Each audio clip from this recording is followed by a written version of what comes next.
Setelah gempa bumi, seolah-olah benda itu muncul begitu aja dari tanah. Ya, Tapi benda itu tidak muncul dari dalam tanah. Yang terjadi adalah semua tanahnya luruh begitu aja. wah, Dan saat Ron berkeliling ke samping dan melihatnya, dia melihat apa yang dia yakini sebagai kayu rusuk di sekelilingnya. Saat dia berjalan mengelilingi Bahtera dan melihatnya, dia melihat fitur-fitur unik yang menonjol. Dan ini ada satu lagi yang bisa Anda lihat. Tapi itu terlihat seperti tanah dan batu kan? benar. Itulah yang akan dipikirin orang lain. Ya, Dan saya sangat percaya bahwa Tuhan memberi Ron kemampuan untuk melihat hal-hal ini dan memahaminya. ya, Anda akan melihat di sebelah kiri, di sisi sebelah kiri. Apakah Anda melihat semua tanda gelap di sana? heeh. Nah, saat Anda melihat ke atas dan ke bawah di sepanjang tepi bahtera menuju ke depan, apakah ini batu? Karena sekarang benda-benda itu udah menjadi batu. Itu adalah apa yang Anda sebut sebagai terfosilisasi atau membatu. Membantu ya. Tapi Ron percaya bahwa apa yang Anda lihat adalah tempat kapal itu runtuh, bahwa tiang-tiang ini menonjol di sepanjang sisi bahtera. Wah, Dan begitulah adanya. Dia benar-benar yakin, tapi dia berpikir, bagaimana saya akan meyakinkan orang lain? Saat dia berdiri di dalam bahtera, inilah beberapa hal menarik lainnya yang dia lihat pada awalnya. Jika Anda perhatikan, di atas kepala Ron dan di atas kepalanya ke arah kiri, ada tonjolan-tonjolan yang mencuat. benar. Ini adalah gambar lain dari tonjolan-tonjolan itu, dan ada banyak tonjolan di sepanjang bahtera, dan ini adalah gambar dari ini. Gambar ini dibuat dengan kamera 3 dimensi, jadi hasilnya tidak terlalu bagus, tapi ini memberi Anda gambaran tentang ukurannya. Ya, Dan apa yang Ron yakini sebagai benda-benda ini adalah balok gelada. eh, Karena di tepinya, jika Anda melihat gambar yang di bawah, benar. Anda bisa melihat bagaimana mereka terhubung. Bagian yang menonjol di bagian dalam terhubung ke rusuk di bagian luar. Wah, oke. Dan begitulah. Wawasannya Ya, itu adalah sesuatu yang saya lihat sepanjang pernikahan saya dengannya, bahwa tidak ada keraguan dalam pikiran saya bahwa Tuhan memberinya informasi atau pemahaman yang tidak dimiliki orang lain. Dan butuh banyak hal bagi saya untuk bisa duduk di sini dan berbicara dengan orang lain, atau pergi keluar dan berbicara dengan siapapun dan berkata, "Ini Bahtera Nuh." Saya sendiri harus merasa yakin. benar. Dan tentu saja, saya udah ke sana berkali-kali. Saya bahkan nggak bisa memberitahu Anda berapa kali. Dan apa yang Ron yakini terjadi adalah dia percaya sesuatu terjadi pada kapal itu yang mengawetkannya dan membuatnya membatu. Sekarang kita tahu bahwa para ilmuwan dan guru dan perguruan tinggi dan semua itu akan memberitahu Anda butuh jutaan tahun bagi sesuatu untuk membatu. Tapi itu tidak benar karena bumi baru aja berusia 6.000 tahun. Dan saya tidak, Anda tahu, saya tidak menyesal karena mempercayai Alkitab. Tapi apa yang dia yakini sedang terjadi adalah sesuatu telah mengawetkannya dan menyebabkannya membatu. Dan dalam edisi program kami berikutnya, kami akan membahasnya dan Anda akan melihat alasannya dan bukti-buktinya. Tapi sekarang saya ingin berbicara tentang saat Ron melihat Bahtera itu dan melihat ini. Lihat di bawah sini, bagian yang menonjol di sisi kanan ini. Jika Anda perhatikan, tepat di atasnya ada batu yang menonjol tepat ke hampir bagian telah kapal. Dan Ron memahami ini berarti bahwa Bahtera itu menabrak batu itu dan tertancap lalu bergeser di tempatnya.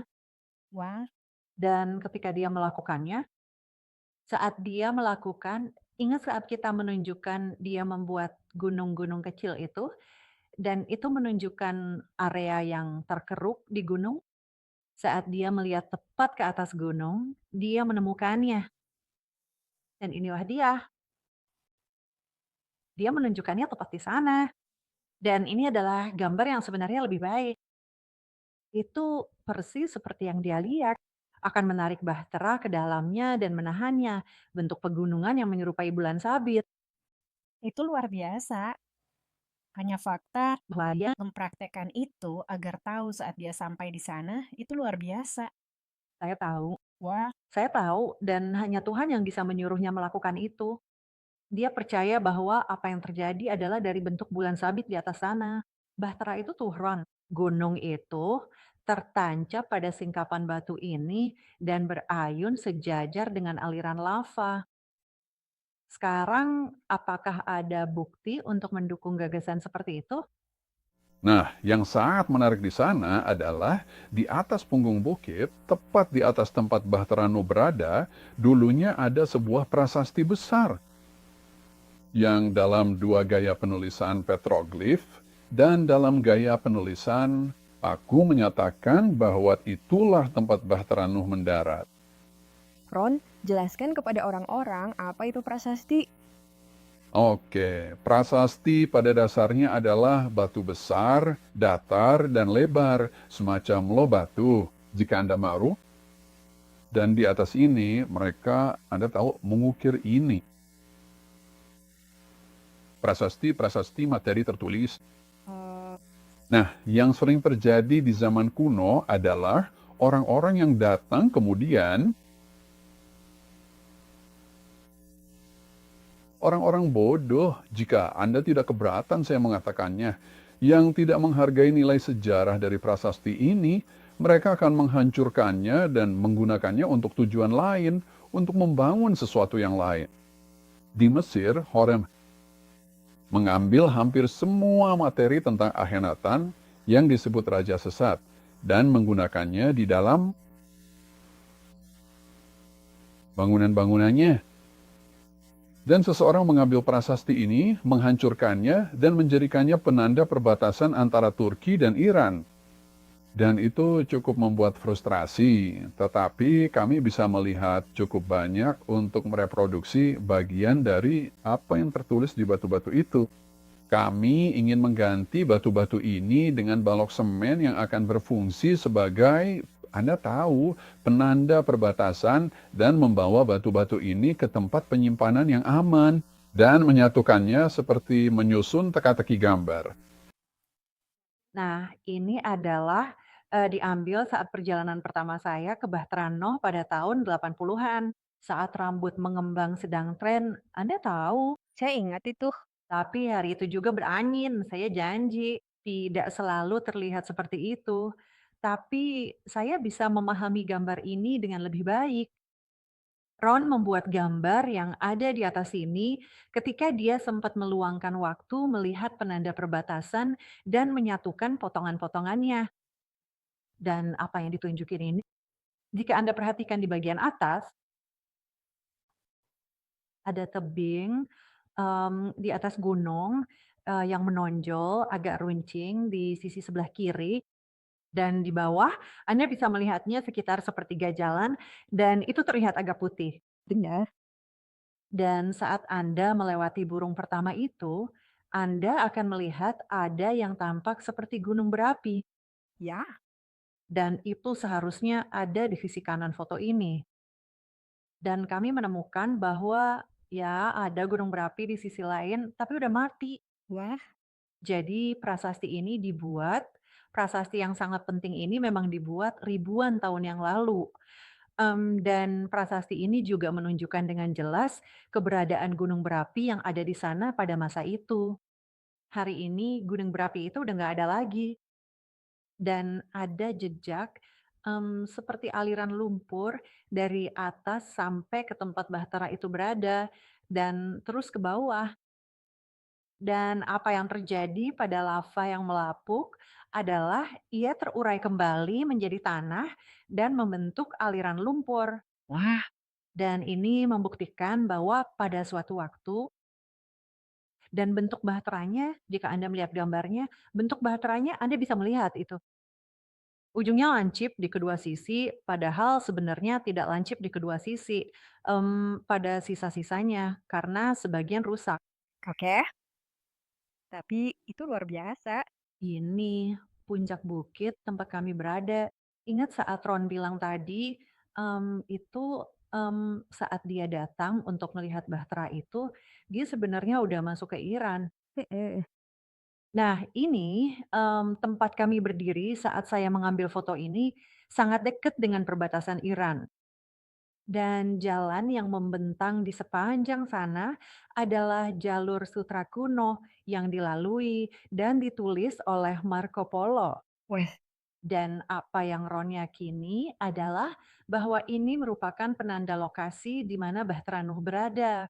Karena bentuk bulan sabit di pegunungan yang kita lihat tadi berada tepat di baliknya, sangat dekat.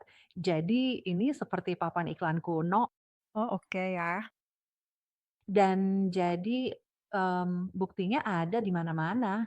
Ada hal lain yang perlu sepertinya saya lupa menyebutkannya tadi, dan itu adalah desa kecil yang didatangi Ron. Heeh. Tak seorang pun yang tinggal di sana tahu apapun tentang sisa-sisa yang ada di sana. Wah, Itu pemakaman tua, ada batu-batu besar nih yang menurut Ron, beberapa di antaranya pastilah batu pemberat atau batu jangkar. Dan yang terjadi adalah selama Perang Dunia I pada tahun 1917 terjadi pembantaian dan orang-orang itu musnah. wah, Lalu orang-orang baru pindah dan mereka adalah orang Kurdi yang tinggal di sana sekarang. wah, Dan mereka tahu bahwa wilayah itu disebut wilayah 8 dan kota kecil ini disebut sebagai kota kota 8. Tapi mereka nggak tahu mengapa. Dan semua batu jangkar serta segalanya memiliki gambar salib di atasnya. Jadi ini terjadi setelah era Kristen. Benar, beberapa gayanya adalah gaya tentara salib. Tahu tidak, berbagai gaya muncul di sini dan menaruhnya di sana. Dan kedelapan batu itu mewakili Nuh, istrinya, ketiga putranya, dan ketiga menantu perempuannya. Wah, 8 itu. dan di sanalah mereka tinggal. Sekarang ingatlah sebelumnya saat kami menunjukkan kepada Anda, itu adalah hari kedua Ron berada di sana dan dia melihat sebuah rumah tua dan dia melihat batu nisan ini. Ya, dia akan berbicara sedikit lebih banyak tentang hal itu. Jadi bagaimanapun juga, kami katakanlah membagikan informasi tentang penemuan ini kepada seseorang yang Anda tahu adalah seorang Kristen yang sangat luar biasa, yang Anda tahu. Dan sejak itu, saya belajar bahwa semua orang yang datang dan memberitahu Anda betapa luar biasanya mereka sebagai orang Kristen, sebenarnya bukan orang Kristen yang luar biasa. Jika mereka benar-benar begitu, mereka tidak akan mencoba meyakinkan orang lain tentang hal itu. Tapi saat itu, saya naif, jadi saya memberitahu dia di mana benda-benda ini berada. Setelah saya meninggalkan daerah itu, dia membayar seorang penduduk desa di sana $400 Amerika untuk menggali makam istri Nuh. Nah, ada hukum yang menyatakan bahwa Anda tidak boleh menggali makam di Turki. Dan untuk menyiasatinya, mereka menghancurin, memecahkan batu nisan ini. Sekarang, saya punya foto-foto ini yang saya ambil pada tahun 1977. Tapi saya mendapat kesan bahwa benda-benda itu akan tetap ada di sana. Dan saya bisa memotretnya dengan lebih baik. Anda tahu, membersihkan beberapa material yang sudah tua agar Anda mendapatkan gambar yang bagus dan jelas. Saya tidak melakukannya dan sekarang saya berharap saya telah melakukannya. Tapi orang-orang ini menghancurin semuanya, menyebarkannya kemana-mana. Sehingga jika mereka tertangkap sedang menggali, mereka bisa mengatakan bahwa mereka sedang menggali air. Apakah foto-foto yang Anda ambil itu menunjukkan petroglifnya? Sangat samar. Jadi, tidak sejelas yang saya inginkan. Sebenarnya, saya ingin melakukan teknik gosok pada benda-benda ini. Anda tahu, Anda bisa membuat semacam cetakan plester latex dan mendapatkan cetakan sempurna dari apa yang ada di sana. Dan saya ingin melakukannya, tapi sekali lagi saya tidak menyangka Orang-orang Kristen yang baik ini melakukan hal semacam itu, Anda tahu, menghancurkan bukti demi uang, itu sangat, katakanlah, saya mendapat pelajaran yang sangat menyakitkan di sana. Tapi, bagaimanapun mereka menggali makam istri Nuh, dan dia adalah sosok raksasa. Sarkofagusnya sepanjang 18 kaki dan disimpan di Museum Anatolia di Ankara. Itu tidak dipajang untuk umum, tapi ada beberapa sarkofagus raksasa yang bisa dilihat ya dari masa itu. Ya, mereka mengambil dari kerangkanya cukup banyak emas dan permata sehingga mereka bisa menjualnya lebih dari 100 juta dolar Amerika Serikat dolar di pasar gelap di Istanbul. Sekarang, yang tersisa dari kerangkanya, sejauh yang saya tahu, hanyalah beberapa tulang tangan, jari, tulang, falang. Seperti biasa, orang dengan bayaran terendah yang menanggung akibatnya. Ya, mereka menangkap penduduk desa yang mengawasi penggalian makam ini, dan mereka menginterogasinya. Nah, saya tidak ada di sana saat mereka menginterogasinya, tapi saya pernah hadir saat beberapa orang diinterogasi. Heeh. Mereka mengambil kawat dan melilitkannya tepat di sekitar tulang di tangan ini, lalu mengambil tang dan mereka memutar ini, mengencangkannya, sehingga itu benar-benar akan, Anda tahu, merobek seluruh jempol jika mereka terus melakukannya. Dan orang-orang jadi sangat banyak bicara dalam keadaan seperti itu. Jadi orang ini menceritakan semuanya kepada mereka dan apa yang dia ketahui. Ya, mereka melacak orang-orang yang membayar orang ini untuk melakukan ini. Ternyata seorang pejabat tinggi pemerintah terlibat di dalamnya. Heeh. Dan disitulah penyelidikannya berhenti. Jadi tidak berlanjut lebih jauh lagi pada saat itu? Setahu saya tidak. Oke. Nah, saya merasa sangat sedih karena semua ini hilang. Wah. Maksud saya, kita bisa belajar banyak dari cara benda-benda itu dibuat dan semua ini. Tapi, Mary Nell, istri saya, berkata, mungkin begitulah sifat orang-orang. Jika kita bisa menyertakan itu dengan penemuan Bahtera Nuh kita, semua orang akan lebih tertarik pada emas, perhiasan, dan semua itu daripada pada Bahtera Nuh. Sangat mungkin sekali. Ya, dan saya curiga karena Tuhan membiarkannya diambil. Dia, Anda tahu, menyadari bahwa itu adalah bagian dari kondisi manusia. Poin yang bagus, poin yang sangat bagus. Tapi saya ingin mengakhiri hari ini dengan berbagi satu hal lagi dengan Anda. Oke, ya udah. Suatu kali saat kami di sana melihat tempat makam yang telah digali, Ron dan saya sibuk mencari pecahan batu nisan. Anda tahu, kami menemukannya. Benar, tapi ada seorang gadis, seorang wanita bersama kami, dan ini sangat lucu dan saya tidak akan pernah melupakannya. Dan saya tidak akan menyebutkan namanya karena saya tidak ingin mempermalukannya. Dia punya logat selatan yang kental. Saya tahu, saya tidak, tapi dia bilang, "Sepertinya ada orang yang makan ayam di sini." Dan Ron berkata, "Apa maksudmu?" Dan dia menunjuk ke sesuatu dan dia melihat. Kami melihat ke bawah dan dia mengambil apa yang dia pikir tuang ayam, membawanya pulang, menyelidikinya, dan itu adalah tuang jari manusia. Oh, wah, Dan ini dia. Mari kita lihat. Semuanya pas menyatu dan Anda bisa melihat betapa panjangnya itu. ya. Dan menariknya, dia menderita sedikit radang sendi. Oh, wah, sedikit lebih tinggi. Oh ya, sedikit lebih tinggi. Bisa Anda lihat, Ipo? Sedikit lebih tinggi. Tepat di sana. Iya, oke, ya, ya. Wah, menarik. Dan kami tidak pernah benar-benar membicarakan ini karena banyak orang punya ide-ide aneh. Tapi Ron berbicara tentang, Anda tahu bagaimana segala sesuatunya jauh lebih besar Ya, sebelum air dah. Dan kita tahu itu, yang harus kita lakukan hanyalah melihat catatan fosil iya. dan semuanya. Tapi saya minta maaf, Saya sedang mempelajari programnya hari ini, cara melakukannya, ya, dan saya harap penonton Anda bisa memetik sesuatu dari sini. Ya, itu luar biasa. Yang berikutnya akan mencakup semua bukti Bahtera itu sendiri yang sangat luar biasa, benar-benar luar biasa. Dan Ron selalu mengatakan bahwa semua penemuan itu saling berkaitan Wah, dan bahwa Anda tahu kita tidak memisahkan satu pun.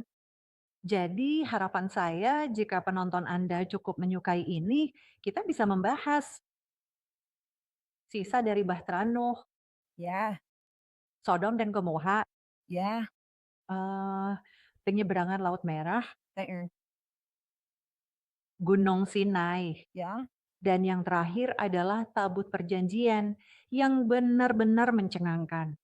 ya, Tentu saja, itu membuat saya menangis. ya begitulah, Oke, kami punya lebih banyak. jadi agar penonton tahu, kami akan menjadikannya serial dan membiarkan Tuhan memimpin. Dan bagaimana Anda tahu, Anda dan Ron berdiskusi dan bagaimana semuanya berkaitan. Dan, saya bersyukur atas semua yang Anda bagikan, dan kita akan lebih lancar melakukannya. Karena kita berdua sedang mempelajari sistem untuk, Anda tahu, berbagi layar. Jadi ya kita akan menguasai ini. Tapi, saya sangat bersemangat tentang semua ini, karena ini membuktikan firman Tuhan. Nggak ada yang lebih stabil dalam sejarah selain firman Tuhan. Tahu kan, orang-orang harus paham, sejarah ditulis manusia, tapi Tuhan ditulis manusia yang diilhami olehnya. Saya akan tetap berpegang pada firman Tuhan kapanpun. Amin. Dan salah satu hal yang saya pelajari dari semua ini adalah ada detail-detail yang terungkap yang sangat memperjelas firman Tuhan. Tahu kan, Anda mungkin mendengar sesuatu dan berkata, "Oh," lalu membayangkannya seperti anak-anak di Israel atau semacamnya. Dan kemudian jika Anda punya buku saya dan melihat semua itu benar-benar detail-detailnya Ya, luar biasa. ya benar-benar luar biasa. Dan saya ingin menunjukinya lagi. Saya akan membagikan situs webnya, yaitu ronwayat.com. Ada banyak sekali di sini. Maksud saya udah menelusurinya berulang kali dan saya bisa menonton semuanya lagi. Dan Anda ingin bergabung, Anda ingin buku ini. Saya mulai membacanya dan saya tidak ingin berhenti. Ngomong-ngomong, tulisannya sangat bagus, Merineo. Saya merasa seolah-olah sedang berbicara dengan Anda saat membacanya. Ya, jadi ini sangat sangat bagus. Dan hanya dengan menjelaskan ini semuanya dan semua kesalahan yang kita percayai selama ini sekarang akan diluruskan oleh fakta. Dan Anda benar-benar melakukan penggalian mendalam pada semua informasi ini. Orang-orang perlu memahaminya dan mereka juga akan mengenal Ron sedikit lebih baik. Dan disinilah kita berita menarik tentang Tabut. Ini hanyalah hasil pemindaian ini dan Gunung Sinai. Oh, ya ya ya, ada banyak sekali hal dan saya sangat merasa terhormat karena Anda meminta kami membagikannya Ya, dan sangat berterima kasih. oh saya bersyukur Anda ada di sini. Nah, jika ada yang punya pertanyaan atau ingin saya masalahnya adalah ada begitu banyak. Dan jika ada sesuatu yang Anda ingin saya fokuskan, kirimkan saja, beritahu saya.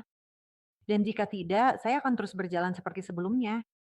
Saya pikir sangat penting bagi semua orang untuk mengetahui bagaimana ini dimulai, karena inilah awalnya. Benar. Dan saya menyukainya karena mereka bisa melihat Ron sendiri dan hatinya. Dan saat Anda mendengarkannya, Anda tahu isi hatinya. Anda bisa melihatnya. Saya bisa melihatnya. Saya udah merasainnya. Dan seiring berjalannya waktu, dan saat dia sampai di tabut perjanjian, ya ampun. Ini seperti Oh, itu pasti sulit, ya. Tuhan memilih pria ini dan saya suka dia memilih pria yang nggak punya latar belakang arkeologi atau apapun sebutannya, Benar. dia bukan penggali secara alami. Ini adalah seseorang yang mencoba membuktikan firman Tuhan, tahu kan? Saya sangat bersemangat dan terima kasih banyak sudah datang ke sini. Dan saat saya bicara denganmu, saya bilang, dia seperti kaum saya. Saya suka ini. Saya tahu. Wah, Anda mencintai firman, Anda hidup demi firman, dan kita ingin melihat Tuhan dimuliakan dalam hal ini, seperti Ron. Ron bekerja demi kemuliaan. Dia bekerja agar Tuhan dimuliakan. Benar. Dan masalahnya adalah kita telah melihat banyak nyawa berubah setelah tersentuh oleh hal-hal ini. Dan ada pepatah yang mengatakan Yesus akan mati meski hanya untuk satu orang. Wah, Jadi jika kita bisa menjangkau satu orang, jika penonton Anda bisa menggunakan hal ini untuk menarik orang yang mungkin tidak tertarik pada agama, yang tidak akan pernah menginjakan kaki di gereja. benar. Iya, Mungkin kita bisa membantu seseorang untuk mengetahui kebenaran. tepat sekali. Ya, karena jika ini benar, apa artinya bagi sisa firman itu? Dan masih banyak lagi yang harus kita bahas. Tepat sekali, ya. Jadi ini bagian pertama, dan saya berterima kasih lagi atas kedatangan Anda. Dan saya berterima kasih padamu, Jody. Luar biasa. Dan kami akan kembali. Kita akan buat janji dan lakuin bagian kedua. Kedengarannya bagus. Ya, Tuhan memberkati Anda dan Tuhan memberkati semua penonton Anda. ya, amin. Sampai jumpa lagi teman-teman. Was